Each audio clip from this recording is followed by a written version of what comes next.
Operation തൂഫാന്റെ ഭാഗമായി കൊച്ചിയിൽ വ്യാപക പരിശോധന. ഇന്നും ഇന്നലെയുമായി നഗരപരിധിയിൽ 130ഓളം റെയ്ഡുകൾ നടത്തി. 60ഓളം കേസുകളിലായി 41 പ്രതികളെ അറസ്റ്റ് ചെയ്തു.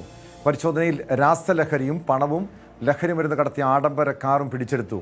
കൊച്ചിയിലെ DJ പാർട്ടികളിൽ പരിശോധന കർശനമാക്കുമെന്ന് Kochi city police commissioner Kaliraj Mahesh Kumar പറഞ്ഞു.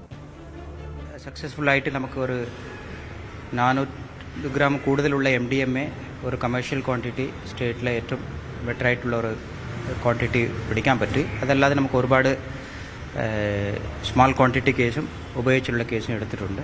ഇവർക്കെതിരായിട്ടുള്ള നടപടിക്ക് ശക്തമായിട്ട് തുടരും. ഈ തുഫാനുടെ കോമ്പോണൻറ്റ് ഡിറ്റക്ഷൻ മാത്രമല്ല, മുഖ്യമായിട്ട് ആ കേസുകളെ മുൻകൂട്ടി കൊണ്ടുപോയിട്ട് കൺവിക്ഷൻ വരെ കൊണ്ടുപോകണം. അതൊക്കെ ഒരു കോമ്പോണൻറ്റ് അതിനുடைய ഭാഗമായിട്ടുണ്ട്. പിന്നെ സപ്ലൈ സൈഡ് ആരാണ് മറ്റേ ഉപയോഗിക്കാത്ത ആൾക്കാരുടെ എണ്ണം കുറയ്ക്കാൻ വേണ്ടി ഒരു അവയർനെസ്, അതൊക്കെ ഒരു സെപ്പറേറ്റ് കോമ്പോണൻ്റ് ഉണ്ട്. അതിനോട് കൃത്യമായിട്ട് പ്ലാൻ ചെയ്തിട്ട് നമുക്ക് മുൻകൂട്ടി പുറത്തും. വിവരങ്ങളുമായി ഡാനി ഇപ്പോൾ ചേരുന്ന കൊച്ചിയിൽ നിന്ന്. ഡാനി, 2 ദിവസങ്ങളിലായി വ്യാപക പരിശോധനയായിരുന്നു പോലീസ് നടത്തിയത്. പ്രത്യേകിച്ചും കൊച്ചി അറിയാം, നമുക്ക് ലഹരിയുടെ ഒരു ഹബ്ബാണ്. പല ക്യാമ്പസുകളുടെ പരിസരങ്ങളിലും നഗരപരിധികളിലുമൊക്കെ ലഹരി ഇടപാടുകൾ തകൃതിയായി നടക്കുന്നുണ്ട്. പ്രത്യേകിച്ചും കൊച്ചിയിലെ ഹോട്ടലുകളുടെ മറവിൽ നടക്കുന്ന ഇടപാടുകൾ, DJ പാർട്ടികളുടെ മറവിൽ നടക്കുന്ന ലഹരി ഇടപാടുകൾ, ഇതൊക്കെ പോലീസ് കൃത്യമായി നിരീക്ഷിക്കുന്നുണ്ടായിരുന്നു.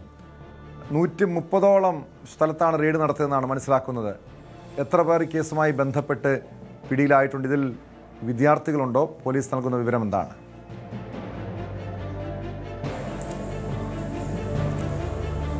ടോം, ഇതിൽ നഗരപരിധിയിൽ മാത്രമാണ് ഈ പരിശോധനയുടെ എണ്ണമെന്ന് ആലോചിക്കുക. 130ഓളം പരിശോധനകൾ നടത്തുകയും ഏതാണ്ട് 41ഓളം പേർ ഈ കേസുമായി ബന്ധപ്പെട്ട് അറസ്റ്റ് രേഖപ്പെടുത്തുകയും ചെയ്തിട്ടുണ്ട്. ഇവരിലെ എല്ലാത്തരം ആളുകൾ ഉണ്ടായെന്നതാണ്. ഇതിലെ ഈ കൃത്യമായി വിപണന രംഗത്തുള്ളവർ, അതോടൊപ്പം തന്നെ അതിൻ്റെ ഇടനിലക്കാരായി പ്രവർത്തിക്കുന്നവർ, ഇതെല്ലാം തന്നെ ഇടപാടുകാർ, ഇവരെല്ലാം തന്നെ ഉൾപ്പെടുന്നു എന്നതാണ് ഇതിൻ്റെ പൂർണ്ണമായൊരു വിവരങ്ങൾ. ഇത് ആരൊക്കെ എന്തൊക്കെ എന്നുള്ളൊരു വിവരങ്ങൾ പുറത്തേക്ക് വരുന്നതേ ഉള്ളൂ. കാരണം ഇതിൻ്റെ നടപടിക്രമങ്ങളുടെ ഭാഗമായിട്ട് ഇപ്പോൾ അവരൊരു വിശദാംശങ്ങൾ ഇതാണ് പുറത്ത് വിട്ടിരിക്കുന്നത്. ഏതായാലും ഇത് ഈ വരും ദിവസങ്ങളിലും തുടരുന്നു എന്നതാണ് അറിയിച്ചിരിക്കുന്നത്. തുടർച്ചയായ ഒരു നടപടികളിലൂടെ ഇത് മുന്നോട്ട് പോകുക എന്നൊരു നിർദ്ദേശമാണ് നൽകിയിരിക്കുന്നത്. ഇതിൽ കഴിഞ്ഞ ദിവസം കാക്കനാട് നിന്ന് കാക്കനാട് ഭാഗത്തു നിന്ന് അറസ്റ്റ് ചെയ്തിട്ടുള്ള 3 പേരുടെ പങ്ക് പോലീസ് ഗുരുതരമായി തന്നെയാണ് അന്വേഷിക്കുന്നത്. കാരണം ഇവരിൽ നിന്നാണ് ആഡംബര കാർ പിടിച്ചെടുത്തത്. ആഡംബര കാറിലും അതിൽ നിന്നും ഈ ലഹരി MDMA കണ്ടെടുത്തിരുന്നു. അതോടൊപ്പം തന്നെ ഇവരുടെ ബാങ്ക് അക്കൗണ്ടുകൾ പരിശോധിക്കുകയാണ്. ഇവരുടെ കയ്യിൽ നിന്ന് പണമായിട്ട് 1 ലക്ഷം രൂപ കണ്ടെടുത്തിട്ടുണ്ട്. ഇതിലെ കളമശ്ശേരി സ്വദേശിയായ ആഷിഫാണ് ഇതിന് നേതൃത്വം നൽകുന്നത് എന്നതാണ് പോലീസ് പറയുന്നത്. ഇതിൽ വന്നിട്ടുള്ളത് ഒരു അർജുൻ, പാലക്കാട് സ്വദേശിയായ അർജുൻ, അതോടൊപ്പം തന്നെ കാസർഗോഡ് സ്വദേശിയായ രതീഷ്, ഇനി 2 പേര് കൂടിയുണ്ട്. അർജുൻ്റെ സുഹൃത്തിൻ്റെ ഫ്ലാറ്റിലാണ്, കാക്കനാടുള്ള ഫ്ലാറ്റിലാണ് കഴിഞ്ഞ ദിവസങ്ങളിൽ രാത്രി പരിശോധന നടത്തുകയും ചെയ്തത്. ഇവിടെ നിന്ന് ഏതാണ്ട് 5 ഗ്രാമോളം MDMA കണ്ടെടുത്തിട്ടുണ്ട്. 14 ലക്ഷം രൂപയുടെ ഇടപാടുകൾ ഇവർ 3 പേരും ചേർന്ന് നടത്തിയിട്ടുണ്ടെന്നാണ് പോലീസ് നൽകുന്ന ഒരു വിവരം. ഇവരെ ഡൽഹിയിൽ നിന്നും മുംബൈയിൽ നിന്നുമായിട്ടാണ് പലയിടങ്ങളിൽ നിന്നായിട്ട് ഇവരെ ഈ ലഹരി വസ്തുക്കൾ എത്തിക്കുകയും തുടർന്ന് ഇടപാടുകാർക്ക് വിപണനം ചെയ്യുകയാണ് ഇവരുടെ രീതി. പ്രധാനപ്പെട്ട കച്ചവടം ഇത് തന്നെയായിരുന്നു എന്നാണ് പറയുന്നത്. 3 പേരും അറസ്റ്റ് റെക്കോർഡ് ചെയ്തിട്ടുണ്ട്. അതോടൊപ്പം മറ്റ് ഇടപാടുകാരിലേക്ക് കൂടി കുറച്ചുകൂടി വിവരങ്ങൾ കിട്ടുന്ന രീതിയിലേക്ക് അന്വേഷണം മുന്നോട്ട് പോവുകയാണ്. പോലീസ് പറഞ്ഞത് വളരെ സുപ്രധാനമായ ഒരു കാര്യമുണ്ട്.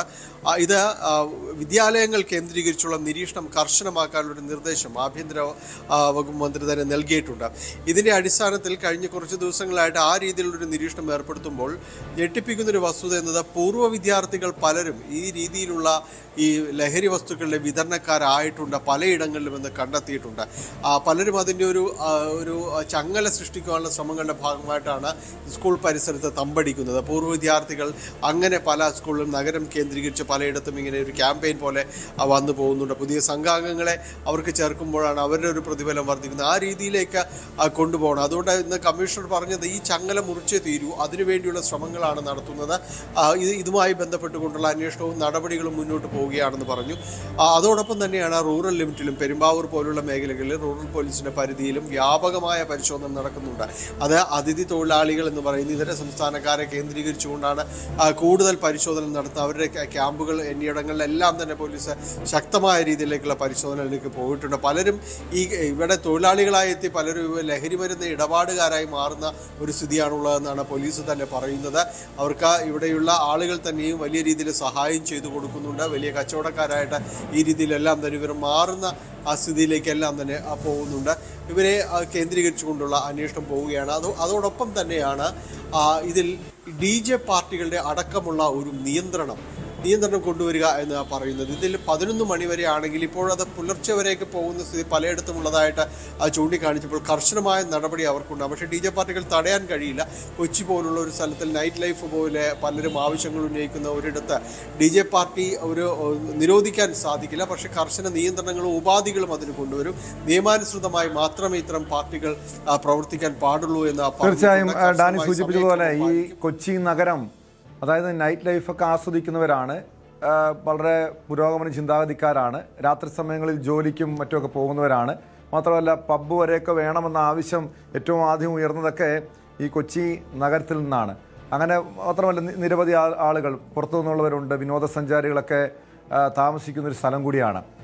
പക്ഷേ അങ്ങനെ ഒരു കൊച്ചി നഗരത്തിൽ ഒരു സുരക്ഷയും ഒരു വലിയൊരു പ്രശ്നം തന്നെയല്ലേ? പ്രത്യേകിച്ചും കഴിഞ്ഞ ദിവസങ്ങളിലുണ്ടായ അക്രമ കേസുകളൊക്കെ പരിശോധിച്ച് നോക്കിയാൽ അവിടെ ഈ ലഹരിക്കടിമകളായവർ പോലീസിനെ പോലും ആക്രമിക്കുന്ന സംഭവമുണ്ടായി. കഴിഞ്ഞ ദിവസം കലൂരിലാണ് പെൺകുട്ടികൾക്ക് നേരെ ഒരു സംഘം ആളുകളുടെ ആക്രമണം ഉണ്ടായത്.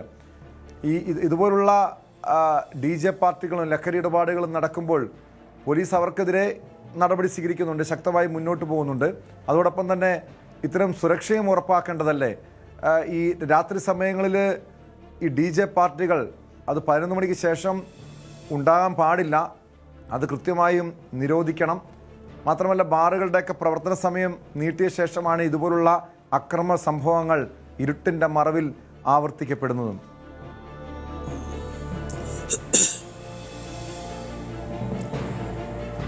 ടോം, ഇതിൽ ഈ നൈറ്റ് ലൈഫ് ഇതിനോടുകൂടി കണക്ട് ചെയ്യപ്പെടുന്നത് തന്നെയാണ്. കാരണം പല അക്രമ സംഭവങ്ങളും ഉണ്ടാകുന്നത് അതിൽ പങ്കെടുത്ത് മടങ്ങുമ്പോൾ അവിടെ വെച്ചുണ്ടാകുന്ന ചില വാഗ്വാദങ്ങൾ അങ്ങനെയെല്ലാം തന്നെ നമ്മൾ കണ്ടിരിക്കുന്നുണ്ട്. വലിയ രീതിയിൽ ദാരുണ സംഭവങ്ങളും ഉണ്ടാകുന്നുണ്ട്. നമുക്ക് ഒരിക്കലും മറക്കാൻ പാടില്ലാത്തതാണ് നവംബർ 1 ഒരിക്കൽ ഈ മിസ് കേരള അതിൽ മത്സരിച്ചവരുടെ ഒരു ദാരുണമായ അന്ത്യം അതുണ്ടായതുമെല്ലാം തന്നെയും ഒരു ഹോട്ടലിൽ നിന്ന് പാർട്ടി കഴിഞ്ഞ് ഇറങ്ങി വരുന്ന ഒരു മത്സരോട്ടത്തിനൊടുവിലാണ് അത് ബൈപ്പാസിൽ വെച്ച് അപകടം സംഭവിച്ച് മരണം എല്ലാം തന്നെ ഉണ്ടാകുന്നത്. അപ്പോൾ ഈ രീതിയിലെല്ലാം ഈ നൈറ്റ് ലൈഫിന് കടിഞ്ഞാണിടുക എന്നതെല്ലാം തന്നെ പറയുന്നത് ഒരു നിയന്ത്രണം കൊണ്ടുവരിക എന്നതിലൂടെ മാത്രമാണ് നമുക്ക് സാധ്യമാകുന്നത്. പോലീസും അത് തന്നെയാണ് പറയുന്നത്. ഇതിൽ ഈ ലഹരിക്ക് അടിപ്പെട്ടവർ പുറത്തേക്ക് ഈ പാർട്ടികളെല്ലാം കഴിഞ്ഞ് പുറത്തേക്ക് വരുമ്പോൾ അത് ഏത് രീതിയിലാണ് പിന്നീട് കലാശിക്കുന്നത് എന്നതെല്ലാം തന്നെ എല്ലായിടത്തും ഒരുപോലെ പോലീസ് നിരീക്ഷണം ഏർപ്പെടുത്താൻ കഴിയുന്നൊരു സംവിധാനമൊന്നും ഇപ്പോഴില്ല. അതിന് മാത്രം ആളും ഒന്നും പോലീസിന് പ്രത്യേകിച്ച് കൊച്ചി നഗരപരിധിയിലൊന്നുമില്ല. എല്ലായിടത്തും നിരീക്ഷണങ്ങൾ കൊണ്ട്. കാരണം ഇത് ഏത് റോഡിൽ റോഡ് വക്കിൽ ഇതെല്ലാം സംഭവിക്കുന്നു എന്നതാണ് അടുത്ത വിഷയങ്ങൾ. കാരണം പോലീസ് പലപ്പോഴും CCTVക്ക് ആശ്രയിച്ചുകൊണ്ടാണ് മുന്നോട്ട് പോകുന്നത്. കഴിഞ്ഞ ദിവസമുണ്ടായ സ്ഥലത്ത് ഈ പെൺകുട്ടികൾ ആക്രമിക്കപ്പെട്ട സ്ഥലത്ത് അവിടെ പോലും പരസ്യം ഒരു ബോർഡ് വെച്ചിട്ടുണ്ട്. അവിടെ പോലും നിങ്ങൾ ഇവിടുത്തെ ഒരു നിയമം അനുസരിച്ച് പ്രവർത്തിക്കാനായി ഈ രാത്രി ബഹളങ്ങൾ ഉണ്ടാക്കരുത് എന്നതടക്കമുള്ള കാര്യങ്ങളെല്ലാം തന്നെ ഇത് വെച്ചിട്ടുണ്ട്. ഇതെല്ലാം ഇതിനെല്ലാം പാർട്ടിക്കും കഴിഞ്ഞ് പോകുന്നവർ പാലിക്കേണ്ട ഒരു മിതത്വവും കാര്യങ്ങളും എല്ലാം ഉണ്ട്. ഇതെല്ലാം തന്നെ കൈവിടുന്നൊരവസ്ഥയാണ് റോഡിലേക്ക് ഇറങ്ങുമ്പോൾ. എല്ലാവരെയും നിയന്ത്രിക്കാൻ തങ്ങൾക്കൊന്നും കഴിയില്ല എന്ന് പോലീസും തന്നെ പറയുന്നുണ്ട്.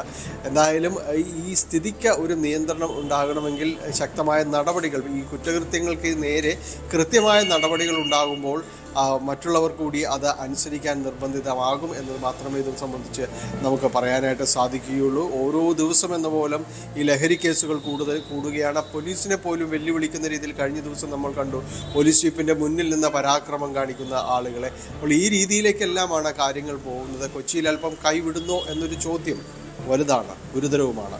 ടോം, യെസ്, അതാണ് ഡാനി സൂചിപ്പിച്ചതുപോലെ ചില ഘട്ടങ്ങളിൽ കാര്യങ്ങൾ കൈവിട്ടു പോകുന്നുണ്ട്. പോലീസിൻ്റെ കർശനമായ ഇടപെടലുകളാണ് ആവശ്യം. കൂടുതൽ വാർത്തകൾക്ക് News 18 Keralam YouTube channel subscribe ചെയ്യുക.